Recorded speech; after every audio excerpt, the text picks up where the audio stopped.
গতকালকের ব্লগে বলেছিলাম যে আমার বাসার যে খাটের পাশে যে চেয়ারগুলো দিয়েছিলাম কার কাছে কেমন লেগেছে। অনেকেই আমাকে স্ক্রিনশট দিয়ে বলেছিলেন যে আপু কোথায় থেকে নিয়েছেন, কিভাবে নিয়েছেন, কত নিয়েছিল, কালারগুলো সুন্দর হয়েছে, ডিজাইনটা ঠিক আছে, বা খাটের কালারটাও আপনাদের কাছে ভালো লেগেছে। আবার অনেকে বলেছিল যে আপু আপনার খাটের যে আগের খাটটা ছিল সেই খাটটা আপনার রুমে কেন রাখেননি। তো আমি বলেছিলাম হয়তোবা আপনারা খেয়াল করেননি যে আমার যে রুমের খাটটা ছিল, আমার দুই ছেলের আবদারে হচ্ছে ওই খাটটা তাদের রুমে দিয়েছি, আর আমি এখন যে রিসেন্টলি খাটটা বানিয়েছিলাম সেম খাটটা হচ্ছে আমার রুমে দিয়েছি। আর পুরনো যে খাটটা ছিল সেই খাটটা হচ্ছে আমি একদম সামনের রুমে দিয়েছি। সামনের রুমের জন্য আরেকটা খাটেরও অর্ডার করেছি। হয়তোবা ঈদের এক সপ্তাহ পরে ওই খাটটা বাসায় আসলে আমি আপনাদের সাথে শেয়ার করব ওই খাটটার ডিজাইন কে দিয়েছিলাম। তবে আজকে যে দুটো নতুন বা গতকালকে যে দুটো নতুন খাট আপনাদের সাথে শেয়ার করেছিলাম, ওই দুটো খাট কার কাছে কেমন লেগেছে অবশ্যই জানাবেন।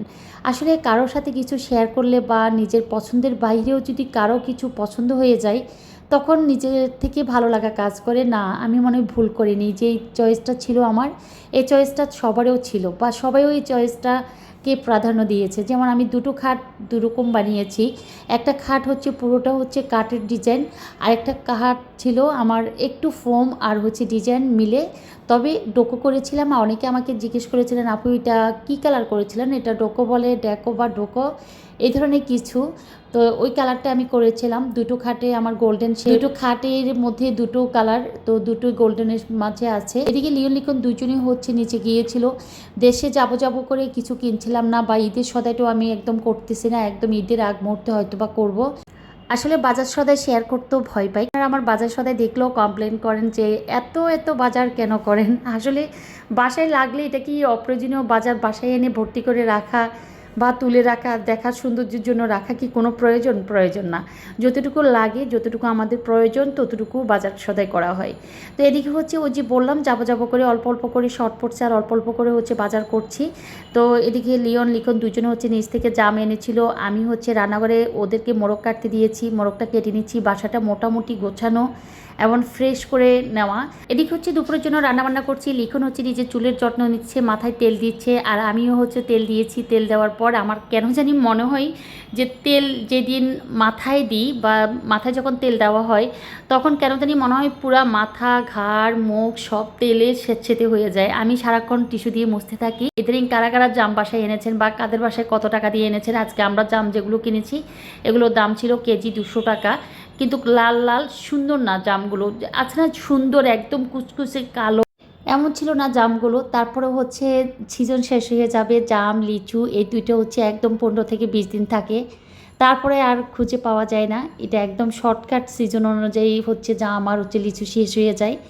তো এই তো জামের সাথে হচ্ছে লবণ, মরিচ, একটু সরিষার তেল দিয়ে তারপরে একদম ভালো করে ঝাঁকি দিয়ে নিচ্ছি।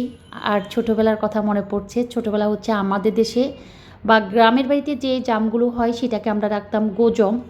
গোজম আর জামের মধ্যে পার্থক্য যদি কেউ জেনে থাকেন আমাকে জানাবেন। আমরা সেটাকে গোজম বলতাম। সেটা হচ্ছে ছোট ছোট থাকতো, একদম কালো কালো।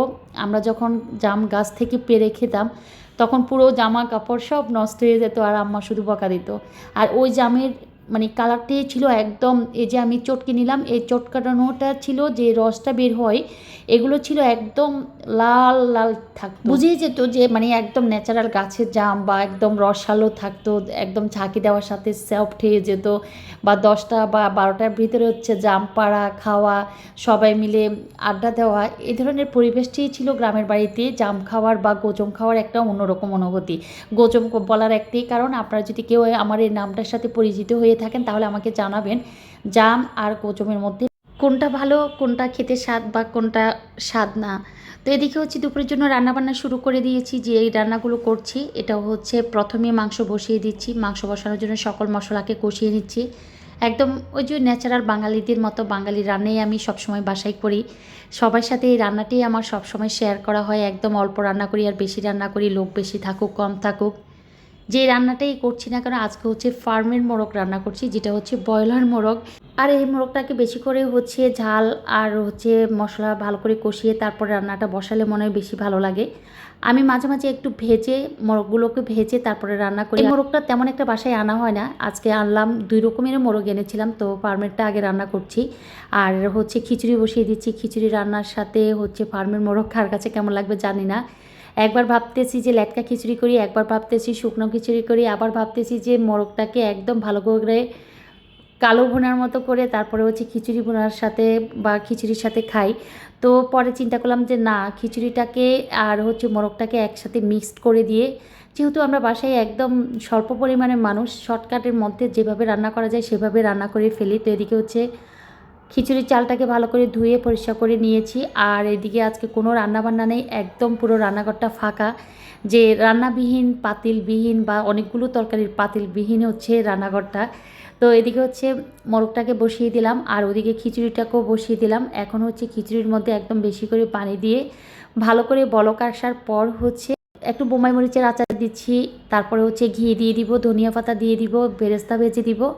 আর যে মাংসটা রান্না করেছিলাম একটু ঝোলে ঝোলে আছে, তো আমি অল্প কিছু মাংস হচ্ছে রাতের জন্য রেখে দিচ্ছি, আর বাকি মাংসগুলো হচ্ছে খিচুড়ির সাথে মিক্সড করে একদম নেড়ে চেড়ে তারপরে হচ্ছে লেটকা খিচুড়িটাই বানিয়ে ফেলতেছি। আসলে আমার বাসায় এই খিচুড়িটা এত বেশি পছন্দ করে আর আমরা এত বেশি সবাই লাইক করি, তাই যে কোনো সময় হচ্ছে হুটহাটে লেটকা খিচুড়ি রান্না করার জন্য ডিসিশন নিতে একদম কার্পণ্য করি না। ওই যে ভেবেছিলাম যে মোরগগুলোকে একটু ভুনা খিচুড়ি করি, কিন্তু মনে হলো যে না, খিচুড়ির সাথে মিক্সড করে একদম বলক আসার পর যখন সিদ্ধ হয়ে আসছে ধনিয়া পাতা দিয়ে দিলাম, তারপরে হচ্ছে ওই যে বোম্বাই মরিচের আচার আর হচ্ছে একটু ঘি দিয়ে ঢেকে দিব। আর যে মোরগের মাংসটা অবশিষ্ট ছিল এটা রাতের জন্য রেখে দিচ্ছি, ওরা হয়তো রুটি বা চিতই পিঠা দিয়ে খাবে। অগোছালো একটা রান্না শেয়ার করলাম যে একদম ডিসিশন ছাড়া। কার কাছে কেমন লাগলো লেটকা খিচুড়িটা, বা এইভাবে হুলস্থুল বা হজবরলভাবে এই ধরনের রান্নার ডিসিশন কে কখন নিচ্ছেন অবশ্যই জানাবেন। তো আজকের ব্লগটা এখানে শেষ করে দিচ্ছি। সবাই অনেক বেশি ভালো থাকবেন, আমাকে ক্ষমা করে দিবেন ভুলের জন্য। আল্লাহ হাফেজ।